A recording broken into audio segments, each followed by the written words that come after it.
এখন সত্যি সত্যি টাকা দিতে লাগবো। আরে বৌদি, পোলা পাইন মানুষ এরো চকলেট টকলেট খাইতেছা, তার টেহা দিমু না তো কিতা দিমু। আরে তো 500 টাকা করে বের করতেছিস তুই, 100 টাকা দিয়ে দিলে। কিন্তু আমি তো 2 টিয়া দিতে আসছিলাম তারে চকলেট খাওয়ার লিগা, অনেক 500 টাকা দিন লাগবো। কি ভাবস?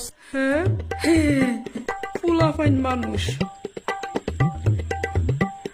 500 টাকা না দিলে কেমনটা লাগে, এর লিগা 500 টাকা দিতেছি। 100 টাকা আবার দিওন যা। কাকু, আমার 500 টাকা নে। 500 টাকা দিয়া চকলেট খাইলেও কাকু, কাকু দিচ্ছে। নো, এনো আয়া উল্টা বাস খাইছি। আই বৌদি, হয় আবার আইস, টাটা দিয়ে দেখা করে। আমার ওয়ার্ল্ড রেকর্ড করা আছে, আমি আজ পর্যন্ত একটা ভিখারিরে 10 টাকাও দিচ্ছি না, এই জায়গায় 500 টাকা দিতে লাগছে চকলেট খাওয়ার লিগা। আইতাম না আর এবারে।